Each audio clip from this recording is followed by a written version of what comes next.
Thank you very much. I think a lot of contributions were just comments and a few questions.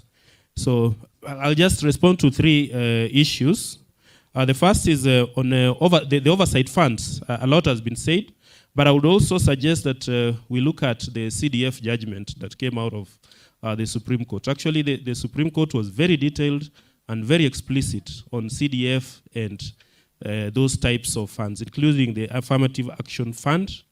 And they give a lot of direction on how those funds should be structured.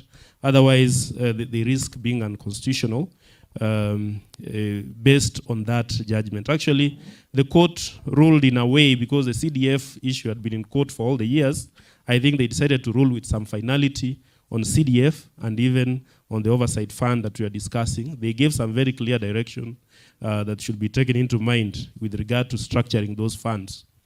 The other issue is there an international best practice for Senates? Actually,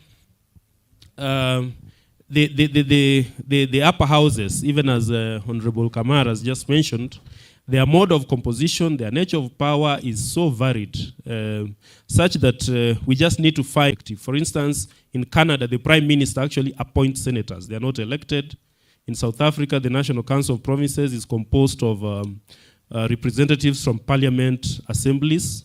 And sorry to say, they are very politically weak because they come from the provincial administration. I think the Kenyan Senate is quite strong because it has elected members, and they can actually politically stand up at the national level.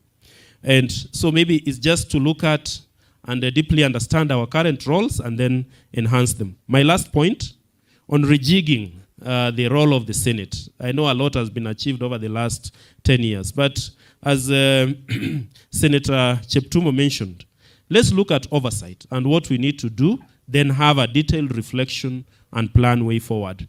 Same to legislation and same to representation of counties and county governments. If we have a detailed reflection and plan over this term of the fourth Senate even, and some outcomes, then you are able to have a focused way of doing it. And I want to reiterate one point. We are talking about capacity of senators to oversight. I think, for instance, I'm just mentioning as an example, the Senate Liaison Office can actually bring in development partners interested in the success of the Senate and do the oversight activities that we are talking about. So be creative within the limitations that we have as the Senate in order to achieve those outcomes and build the capacity of individual senators and the whole House to carry its role. Thank you very much.